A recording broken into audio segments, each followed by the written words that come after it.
on the Gainbridge Ball State Cardinals Sports Network. From Learfield, welcome to the Varsity House BirdFeed on the Ball State Gainbridge Network. Here is your host, Joel Godette.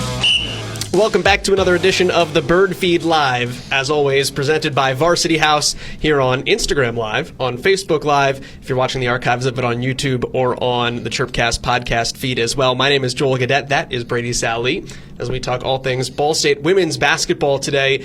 Cardinals are on a 5-game winning streak and are absolutely tearing it up here in the... sorry. Yeah, you have to say it. I get that's part of your job. I just got my own sound in my headphones. Oh, that's the echo feed. Oh, does it happen like is that? I don't know. That's a new one. No, huh. We're just gonna roll with that. I'll toss these over here. Okay. This is live television, folks. Mm-hmm. There we go. All right. Anyway, we'll carry on. Yeah. Yeah. Your only turnover of the day, hopefully. Hopefully, we'll take it at that. Yeah. You guys have won 5 in a row. Yeah. How do you feel? I feel like we're playing Ohio Wednesday. It's after the game on Saturday. They asked a couple questions around that, with the streak and whatever. And I thought, Allie Becky answered it well. She's like, you just in the middle of a season, you don't have time to think about that. How do you get better? Who do you play next? Win or lose, you got to learn lessons and you got to go put a better product out there the next game. And so that's really where this group is and what we're trying to do. And so, I think the kids are handling it. The thing you always worry about, to steal a phrase from Nick Saban, is the rat poison, and you don't want them reading about themselves and buying into it and all that. But it's also fun to get all of that notoriety. And in our sport, we're always fighting for fans, for articles in the Star Press and the Daily News. And, so when those things come, we definitely want to take advantage of them. But when we're in between those lines, we've got to be focused on what it is we're trying to do and how we're trying to do it. Tell me a little bit about how you guys have gotten here, because I think one of the interesting commentaries from your team, and this has been a constant thread, China started playing really well after Anna Clefane got injured.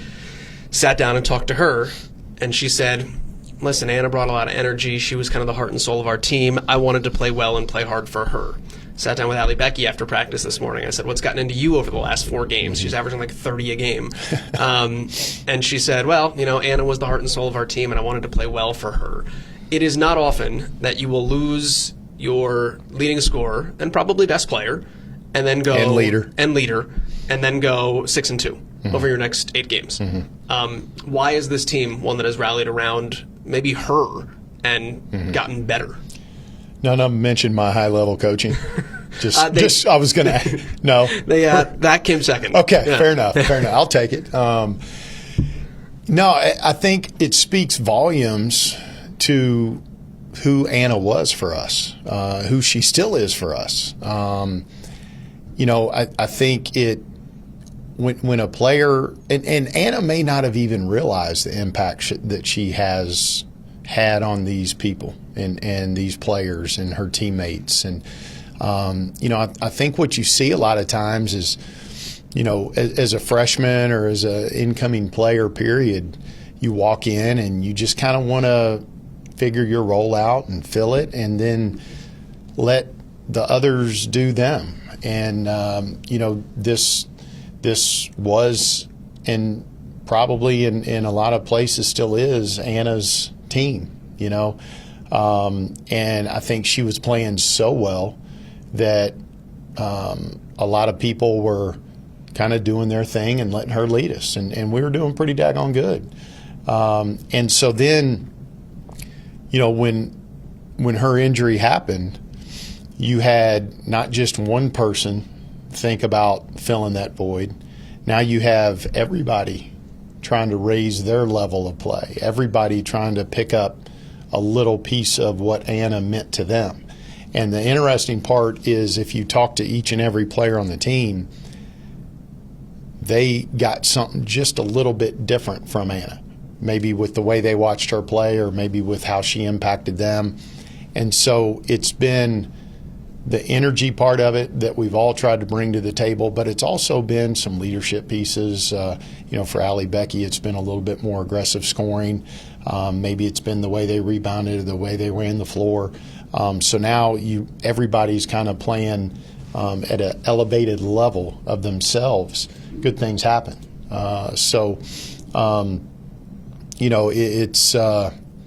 It's still tough. I mean, we want Anna out there more than anything. And I was just talking to one of our fans about this, and man, if everybody was playing at the level they are and Anna was still out there rocking and rolling, whew, we're a bear. And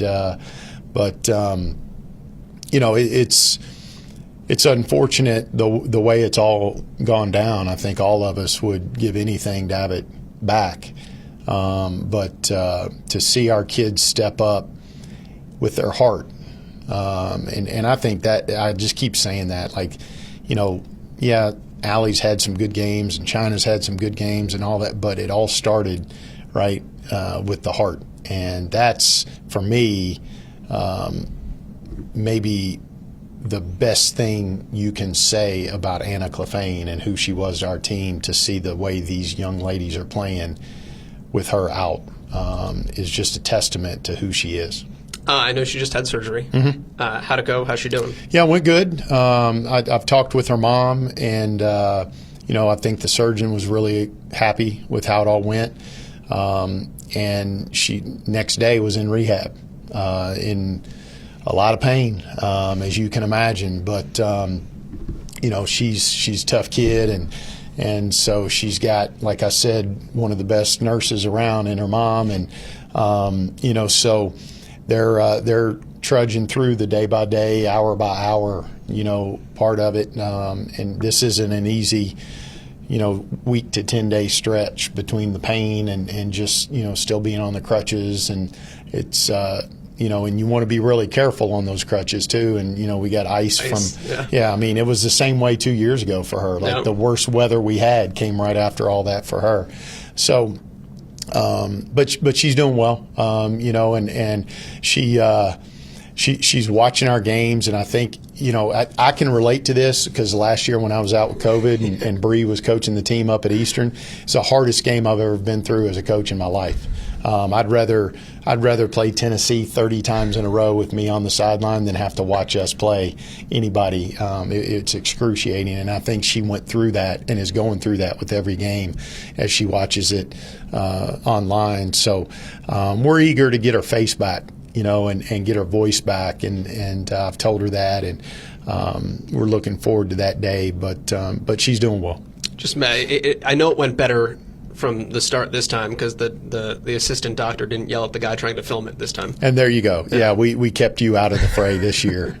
So that was a request from the Clefane camp.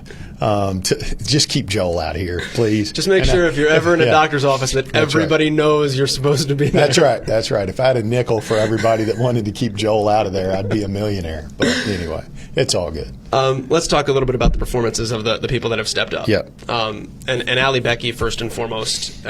You guys go to Ohio, she drops 27. Mm-hmm. And the thing I tweeted afterward, I go, Sissy Hooks drops 33 and loses by 10. Yeah. She got outshined by Allie Becky in that game. Yeah. It was great? Yeah. So, Allie started the game really, hunting shots. She hit our first shot and never stopped. I think she was jacked to play against somebody, with all the hubbub of Cece Hooks, and and she was ready to go from the get-go. But she's been working on her shot and to be more consistent that way. And now her ability to put it on the floor to, pass the ball, and now she's hitting threes. And, she's a opponent's nightmare, I would imagine. But her motor is really, really good right now. She wants the ball in her hands. We trust her with it. She's finding everybody, and she's also finding herself, which is something we've been begging her to do. And I think some of the circumstances that we've been through with Anna going down, Sid goes out for, a couple games with COVID, Allie looks around and says, okay, I have to. And so maybe it was a little bit of that have to that hit her. And then, when Sid came back, my thing to Allie was, all right, listen, like, keep playing the same way. And now Sid's back, like, we're just better. Don't regress, because certain people come back into the lineup. And I think what you've seen is exactly that. I mean, and so when those two play like they did against Ohio, I think one had 27, one had 19. I mean, come on, it's really good. So, but yeah, Allie, I told her after the game, we're sitting down before the press conference the other day, and she was an assist and a rebound short of a triple-double. And I said, yeah, that's just coach's fault because I didn't play you for 40 minutes, And got to do a spree well and just learn to throw it to yourself off the glass. There you go. Well, I joked with her in film this morning too. I said I tried to appeal to the NCAA to get your pass to. The missed shot? Your pass to Nyla Hampton at the end of the game against the press where she laid it up. I tried to get that to be an assist, but they wouldn't go for it, and she just laughed at me and said, too soon, coach, too soon. I think, wasn't there an air ball that got rebounded and put right back up too? Yeah, and you would think we're at home. Like, come on, let's go. Let's count that one. But, yeah, so, but it's coming. I mean, that triple-double's coming, but she's playing really, really well, and I think the team is feeding off of her. And I've said this about her from the day, she got here. She's got an ability to make other players better. And when you have a player like that, that's scary. How much of it was the knee pads?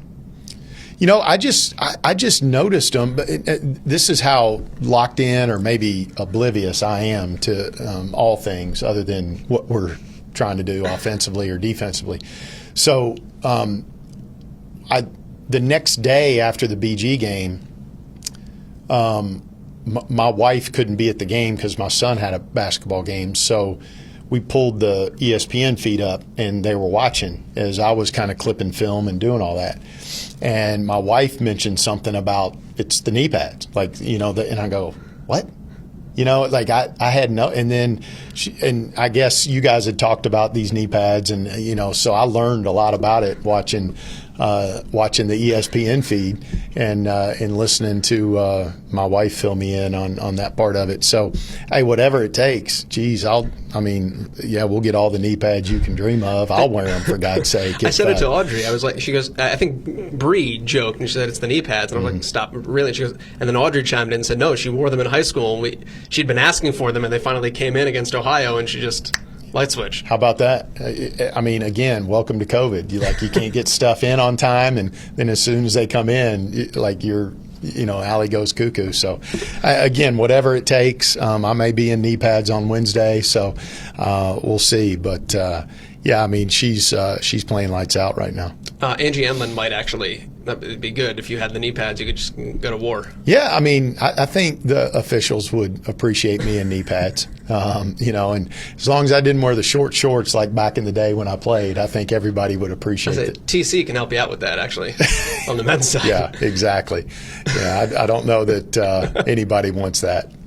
You said Allie Becky goes cuckoo on Saturday. Mm-hmm. Yes, but Marie Kiefer went doubly so. Yeah. A couple of things to break down about the way that she played, not the least of which is that she goes 3 for 3 from behind the arc. Mm-hmm. But there was one play in particular, and Marie's like 6'2", 6'3", drove from the wing. Mm-hmm.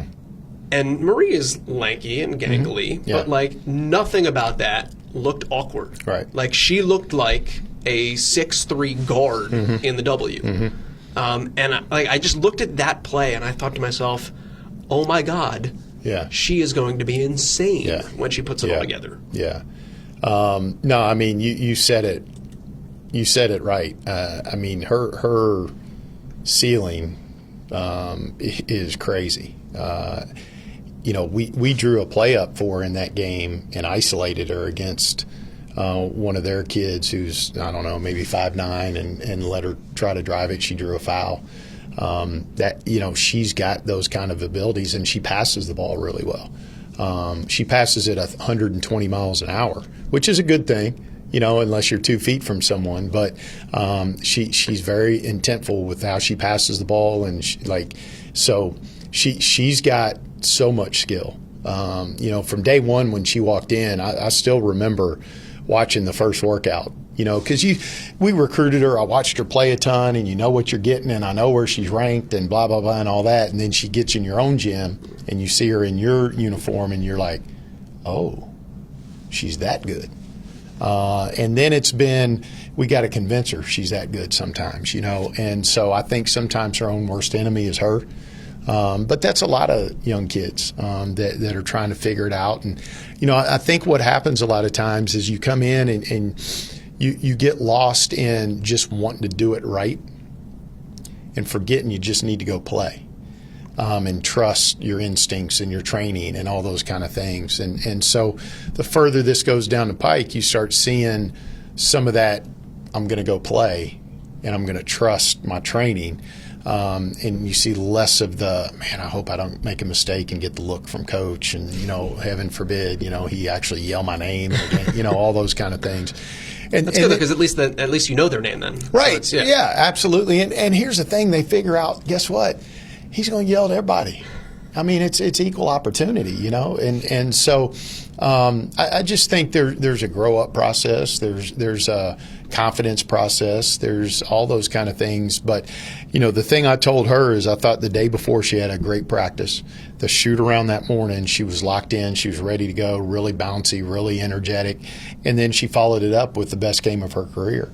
So she's got to remember that, bottle it up, and try to use it again. But I think, what was she, 9 for 10 from the field? She might have been, I think it was 10 for 11. Okay. So, I mean, it was so efficient. And then here was, as a coach, again, everybody's going to fall in love with the points and the rebounds and blah, blah, blah, and all that. Okay. Here's what I loved the most was we talked in a timeout, probably midway through the third quarter, about an adjustment in our motion that we wanted to make, and based on how they were starting to guard us and what they were trying to do, we said, let's go to this part of our offense. And we just started clicking with that part of it, and she was a big part of it. So the screen rolls, the slips out of what we call chases, which are kind of handoffs and some of that kind of stuff, some ball screen stuff, and the rolls where we were just laying it up. That adjustment on the fly was exciting for me. Because now, you saw BG try to make the adjustment. We're going to get out. We're going to try to turn them over. We're going to really get up, not let them shoot threes. And then all of a sudden we start rolling and shooting layups. You got to, as an opposing coach, you got to scratch your head at some point and go, okay, really? But a lot of that adjustment was her. Yeah. It's like she's got to go do it. And so she was really good that way. The way she rebounded the ball, blocked shots. I mean, she played a full game, and she played as good as she's played, and I think it's only the beginning. And I know you guys are positionless, but from a conventional standpoint, she'd be looked at as a 5. Right. But I don't think she is one. She doesn't want to be one. Right, and I go back to that play I led off with, where she has the ability to drive it from the perimeter. Right. 5s don't do that. Yeah. And it's one of those things where Kobe Bryant, 6'8" in high school. Usually that kid gets put under the bucket. Right. But it's no, he's special. He can be a guard. That's right. I feel like she kind of, I'm not trying to make a direct comparison there, but she fits into that mold where she plays a different position than her size. Right. And especially at this level, when you're at the mid-major level of college basketball, when you get a player like that, that's where you start talking, who's going to guard that? Right. And that's what, she's a matchup nightmare. If she's hitting threes, if she's able to put the ball on the floor and get the ball to shooters, and you've seen her this year, cross people over, against a press break. You've seen her get it in the middle of our press break and drive it to the rim. So again, what are you going to do with that? And as it gets stronger, and I say it like she's an inanimate object or something, but it's scary. It really is, and she's a worker. That's the thing that, if a lot of people said, okay, why are you so excited about Marie? It's not because of what I've seen in terms of the numbers and shots going in. It's that she's not afraid to work. She's not afraid for the challenge. I've coached her as hard as any of them. And there's been days where she didn't like me, but there hadn't been a day I haven't liked her. I promise you that, because I see it coming. And I think that class of kids, Maddie and Allie and Marie, are going to have a lot of people interested in what Ball State's doing down the pike, if you know what I mean. We'll get to that in a moment when it relates to this season. But briefly more on where you guys are at this juncture. You look at the performances you got out of them, but then you add in Sid Freeman, who had 19 against Ohio on Wednesday. I think admittedly, and we've talked about this before, Sid has not played up to what Sid would want to be for a lot of this season. Is time away sometimes a good thing? And obviously not because of why she was away, right. But Sid had to take a week and a half away from you guys. And then she comes back, and is there like a new perspective and a new, hey, I'm refreshed, let's go, let's wipe where we were, and then she comes out and plays really well? I think she'll probably tell you she needs more rest. That's the key. Just don't make me practice, and I'll show up and we'll play games. But, I don't know. I guess it remains to be seen. But I do think sometimes when you're away from it, you realize how much you miss it. And so you come back, and maybe there is a little bit of a rejuvenation, but yeah, she's had 2 good games since then, honestly, so it's a good combination up there with the way she and Allie are playing, and I like the way Estelle's playing, so we can come in with those 3 kind of putting the ball in their hands. And I love, speaking of Estelle, I loved it in our last game as she's bringing the ball up. Down on their bench, they're chirping, hey, get up and take it from her, take it from her, take it from her, and she crosses a kid over. She's a national level point guard. She crosses the kid over that was supposed to take it from her, drives it down the lane, shows the ball, and makes the kid run away from it, then lays it up with her left hand. And I just kind of chuckled, like, all right, whatever works. But yeah, I mean, I like the way all 3 of those kids are playing. They can make shots. They can put a lot of pressure on you.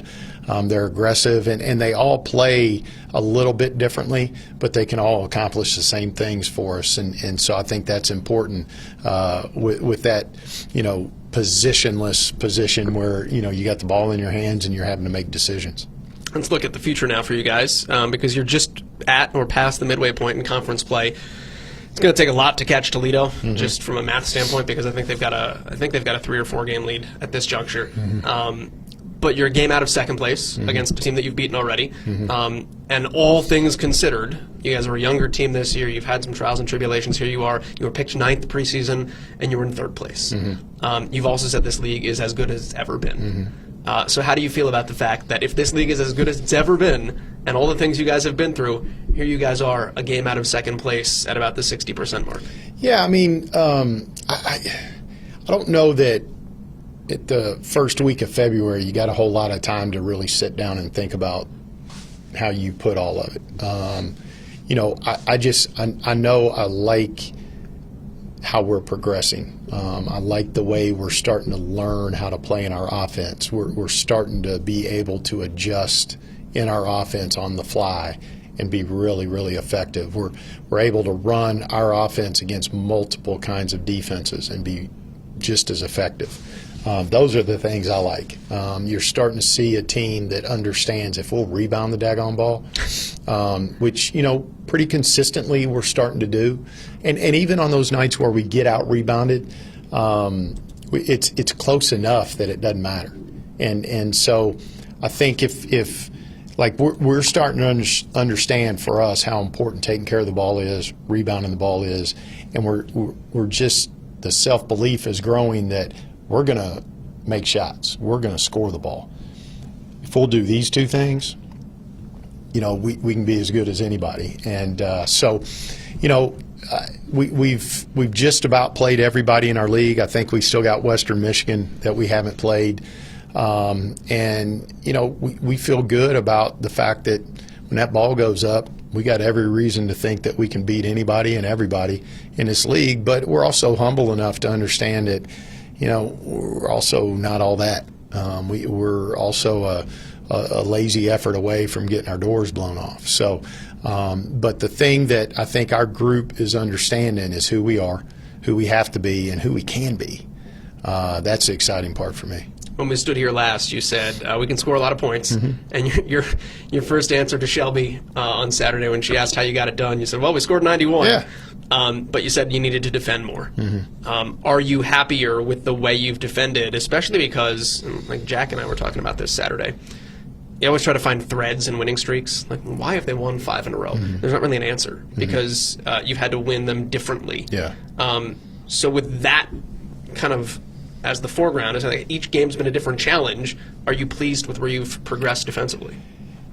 Yes, in so much as I think the thread you can find is we've developed a level of toughness that has allowed us to win a lot of different ways. And if you've been with me like this whole time I've been at Ball State, and I think the one thing that my good teams have done is we've been able to win a lot of different ways. We haven't had to have the tempo just a certain way to win. We haven't had to have it ugly, or we haven't had to have it pretty, or we haven't had to have a certain person go off. Like we've prided ourselves in being able to win a 55-53 game and a 93-92 game. And I think what you've seen in this is exactly that happen. Well, I think the only way that happens is you've got a certain level of toughness. Now, we don't necessarily exude the toughness of, the bravado and, like we don't lay you out on screens and, we don't necessarily send people flying and we don't go to the free throw line a million times a game or any of that kind of stuff. But I think the mental toughness of who are we, who do we have to be to win this game, what's the plan? And I think the biggest part of our toughness that's started shifting is an understanding of here's the plan. It's a 40-minute plan, and let's just do it. And then at the end of that, let's see how this all plays out. And I think they've had enough success sticking to the plan and understanding and adjusting when we need to that it's developed some mental toughness in what we're doing, some belief in what we're doing. When you put a team out there that believes in each other and believes in what we're doing, that can be dangerous, and we've got some good players, even though in preseason they didn't think we did have any good ones, and that's been exciting for me. Is that I think everybody got introduced to Anna Clefane and Allie Becky and Marie Kiefer, China Latimer, Telma. You just keep going down the line, Estelle. I mean, you just keep going down the line of kids that have stepped up for us this year. And I know I'm missing some of them. Annie, Annie's had her moments this year. And I think it's a team that is starting to believe in who they are and what they're capable of. But more importantly, they know why they are who they are. And I think that's so important in team sports, is understanding that part of it. And this group is definitely doing it. This is the BirdFeed Live, as always, presented by Varsity House. We are on Facebook Live, Twitter Live, archived on YouTube. You can catch us on the Chirpcast podcast feed and across the state of Indiana on the ISC Sports Network as well. We've been going for like 20 minutes. We didn't even mention Telma, so that just kind of tells you where things are at right now, depth-wise. Yeah. You bring up toughness, though, and I have to imagine you knew we were going to go down this route. On that note, how is Allie Becky's paper cut, and will she be available on Wednesday night? How about that? She's listen.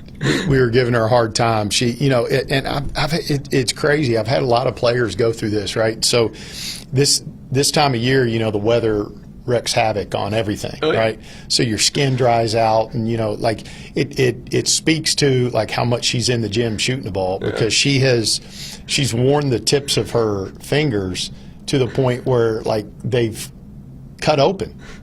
This is I've seen this. It's I don't know, lotion. I don't know what it is, but so she's got a cut across. I don't know if it's her index finger or if it's her second finger, whatever it is. And she's like, oh, it hurts so bad, And I'm sitting there like, really, we're talking about a paper cut right now, And she just smiles and looks at me, and But I told the trainer after practice, get her right, get the paper cut fixed,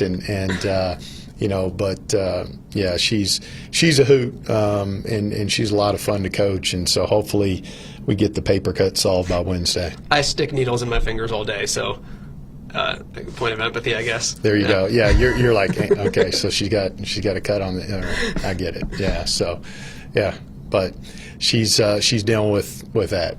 You've got Ohio at home on Wednesday night, 888 BSU ticket, ballstatesports.com. The scroll's been going across the bottom of the screen here as well. You guys are home with Buffalo next week. You're in the middle of a stretch of 7 consecutive games against the top 4 teams in the conference as per the vote preseason. You guys are at Kent State on Saturday. Not to put the cart before the horse. You guys have a game obviously before then, but you just want another shot at the Golden Flashes, because now it's going to be not on a 36-hour scout, and it's probably, I don't know if it's one you want back when you look at it. I mean, it's that was a tough game. Mainly because that was a game Anna went down in. It always seems to be a free for all when we play them for some reason.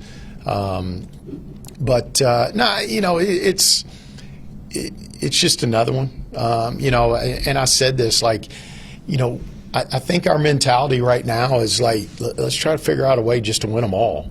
But let's do it 1-0 today style. I've been saying that for 10 years. Like you've got to approach a season like you're just trying to go 1-0 every day, whether that's practice, whether that's playing, whatever it is. And if you start looking at, well, we got this stretch, we got that stretch, and we got it, boom, boom, boom, it gets lost, and so we put everything we can into the next one. And so, at some point on Wednesday night after we play Ohio, I'll open the computer and start working on Kent, and we'll be ready to rock and roll and go up there and I think right now Kent's trying to fight for their conference tournament lives, and they're trying to get themselves into a position where they can be in the top 8. And they're a dangerous ball club. I mean, I think they were picked, They were in the top 4. Yeah. So, again, about as useful as wet toilet paper, as I always say. But I mean, if you're trying to paper mache, then wet toilet paper is quite. Well, there you have it. Yeah, and I can't say I've ever done that.